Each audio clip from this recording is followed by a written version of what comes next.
Welcome to the Six for Sixers podcast. I am Creek, and I just gotta sing this song. Clap your hands, everybody, for Philadelphia 76ers. I had to sing that because I haven't been able to sing that in like over a week.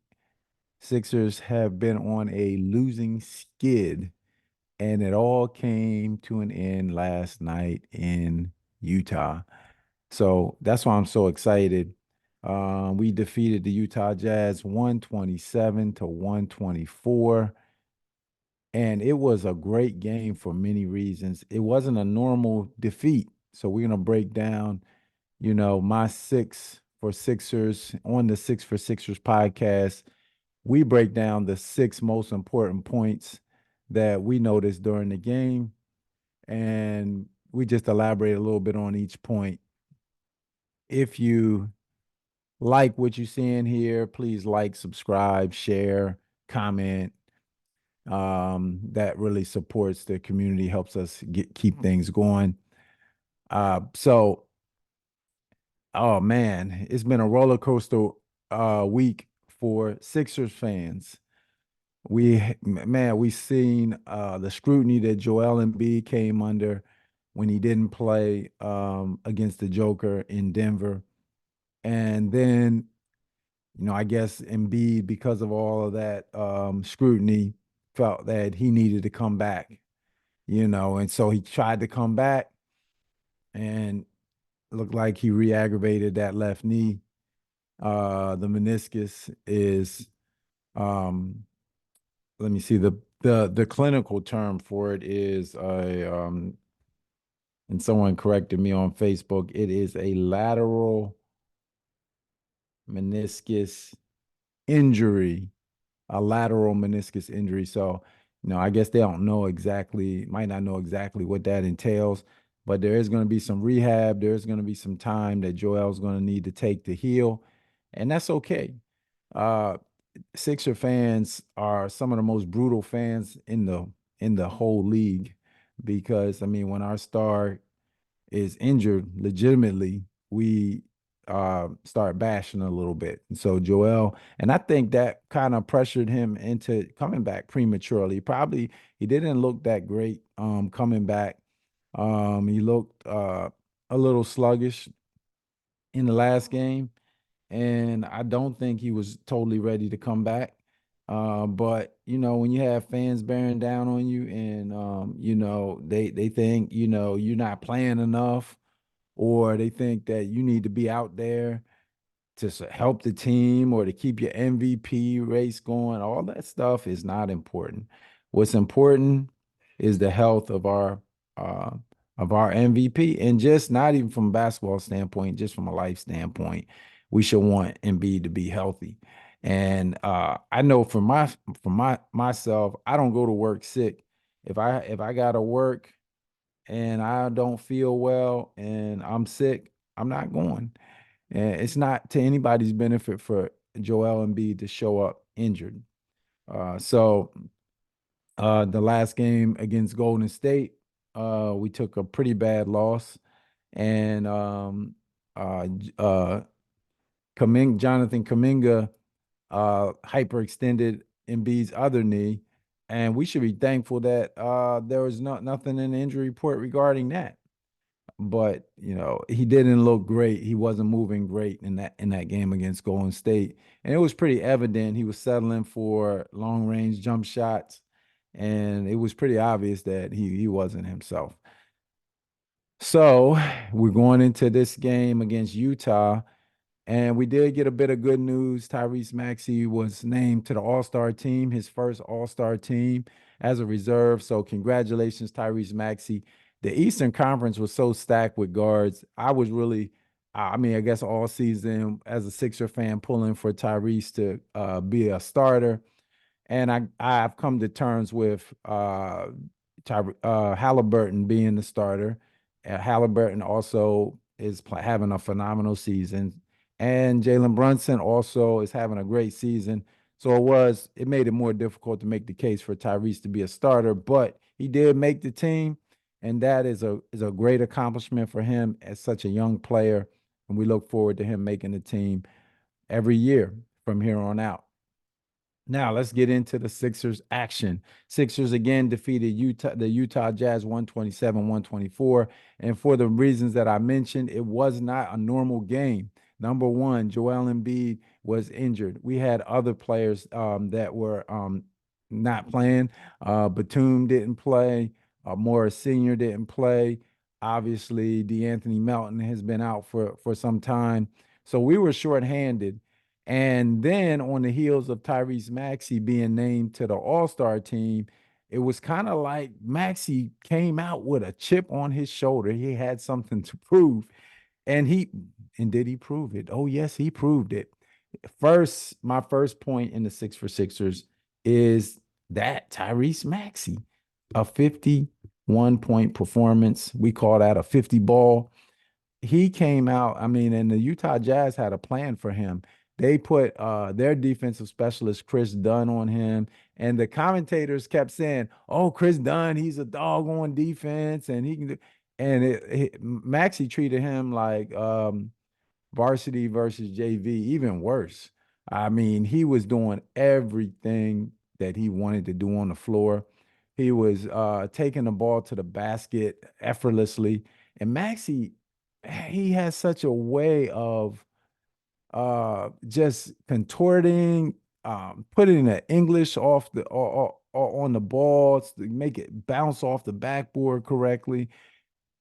He just has such a way that he is fearless when he goes to the basket. Even when Utah Jazz had big shot blockers and Maxey didn't care. Inside, outside, it makes him really an unguardable player because he can go right past you, or if you try to lay off of him to compensate for him going past you, he'll just shoot the three. And he's shooting. I mean, he shot some threes from like looked like 2 feet from behind the 3-point line. So his range has increased this year, making him that much more difficult to guard. 50 points from Tyrese Maxey. That will go down as a career high for him. He has scored 50 before.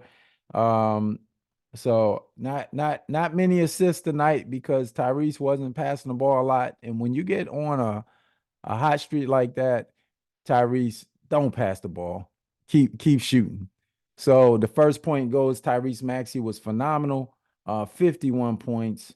And let me look at his percentage from the field. He was 7 for 9 from 3-point range. Oh, 7 for 9. That is over 70% from the 3-point line. So he was, as people say now, the young people, he was on one, and he was our go-to guy. Obviously, he's not going to score 51 a night, but it was great to see him do last night. Great game, Tyrese Maxey. Congratulations on the All-Star nod. Next point out of the 6 for 6, number 2 is his wingman for the night was Tobias, the Swiss Army knife Harris. Tobias Harris came out very aggressive, and I do believe that he's gotten more of a green light under Nick Nurse. He is not playing that corner role like he had been playing in previous seasons, just sitting up in the corner. And I don't even blame Tobias for that for being in that corner, because I do believe that coaching plays a large part in that. But now we're seeing the true talents of Tobias Harris and what he can actually do. He's very aggressive. His only knock last night was he was 0 for 5 from 3-point range, which is uncharacteristic for him, but he would still manage to go 13 for 21 from the field, which means that he was killing on the inside. And he did inside mid-range. He post-up game, he took advantage. In addition, he had 7 assists, probably had a lot to do with Maxey having that 51 points. So 7 assists for a power forward is an excellent stat. And he also had 5 rebounds, 28 points. Swiss Army knife, did a little bit of everything. And most importantly, Harris is not afraid of the big moments. And he's focused. Even when they get and when the game was coming down to the wire, you never see Harris look frazzled or look anxious on the floor. He always looks like he's in command and control all the time. So point number 2, Tobias Harris, Great game last night, and really played Maxey's was Maxey's wingman. But then we've seen games where Tobias steps up as the number one as well. So with Embiid out, we're gonna need both of those guys to step up in that manner every night, one or the other. Um, Point number three, Mo Bamba. Mo Bamba does not get a lot of time in critical moments like he did last night. Obviously, with Embiid out, Nurse has an option of either playing Mo Bamba or Reed in the closing minutes. He elected to go with Mo Bamba. I would love to ask Nick Nurse that question, why Bamba? Because Reed was playing pretty well, at least in terms of rebounding and kind of covering the paint. But I think honestly, the Utah Jazz, this is one of my later points, got a lot of open layups when Reed was in the game. But I don't see a whole lot of difference between Mo Bamba and Reed, except for Reed to me is a little bit more athletic, moves a little better. But he elected to go with Mo Bamba, and Mo Bamba, he put in some work in the final minutes. He was very instrumental in not only rebounding, he blocked a shot in the critical moments and just covering defensively. He really stepped it up. He didn't score a lot of points. He ended with 4 points, but as we know on our team, it's not always up to players like Mo Bamba to score. We need him more for the what we say the dirty work, which is rebounding, blocking shots. And then in the closing minutes, there was a critical jump ball on a foul call on John Collins that was overturned.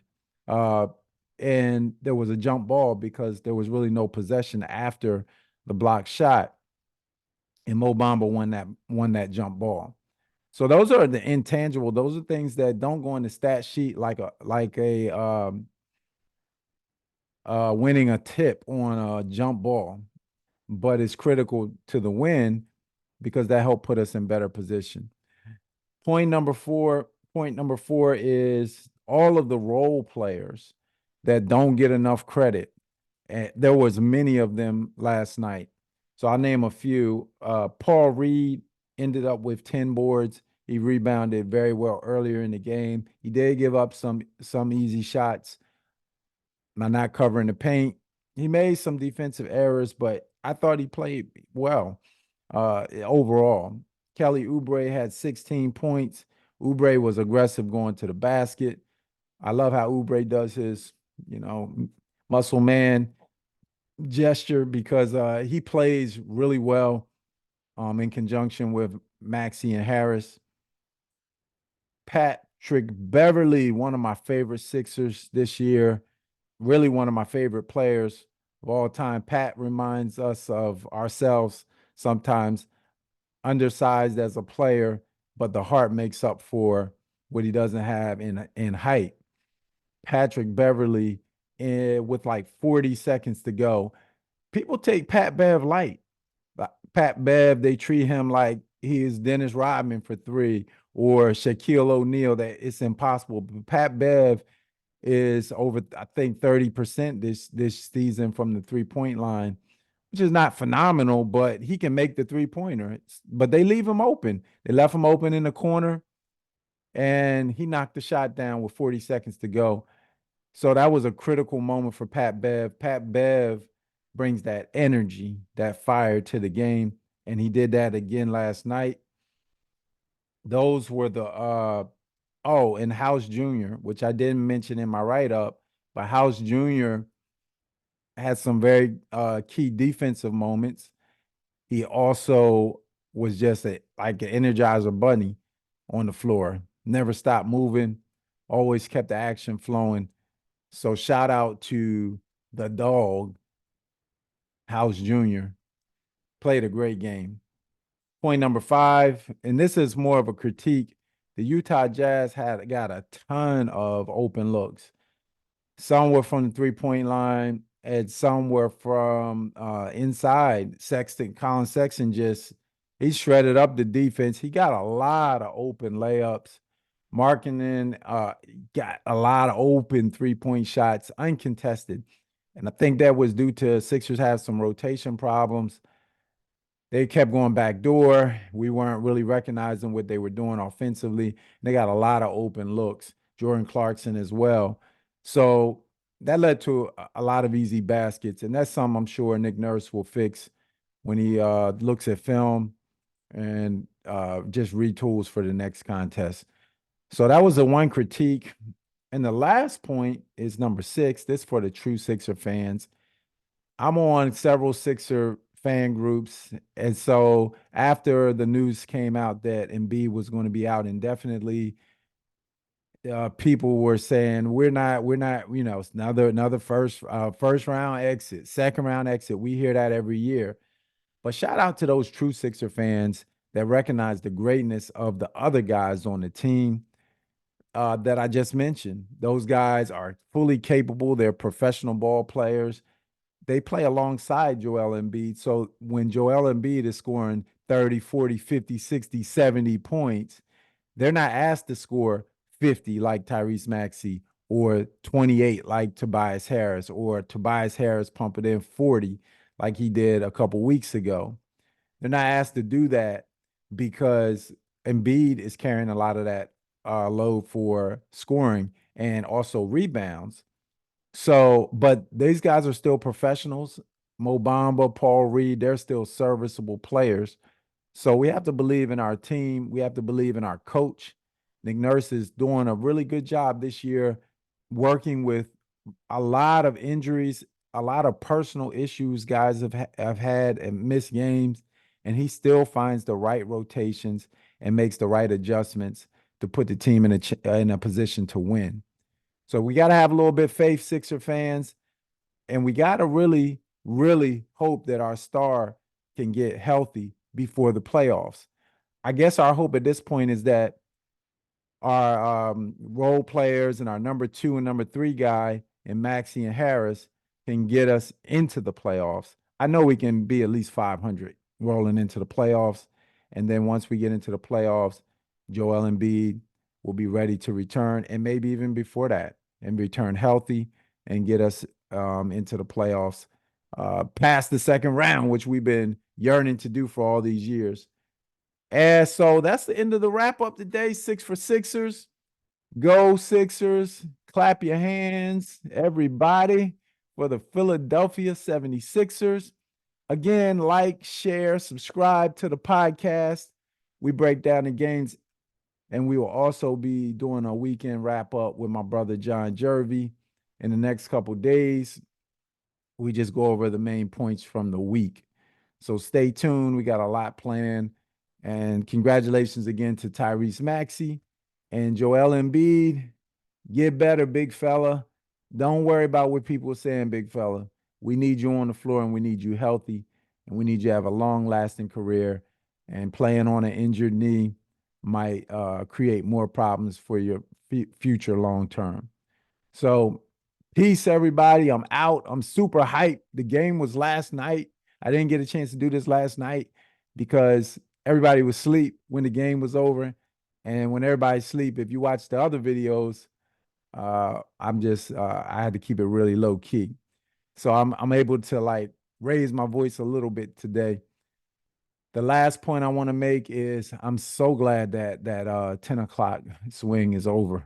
If you living on the East Coast like me, I did all those 3 games, but fortunately, the next game is at a good time, in the middle of the day. 5 or 6 o'clock, I think, is the next start time. So we'll all be fully awake. But this game, those last 3 games put a stress on my work life.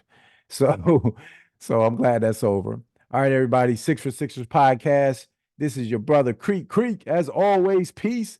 Go Sixers. Clap your hands for the Philadelphia 76ers.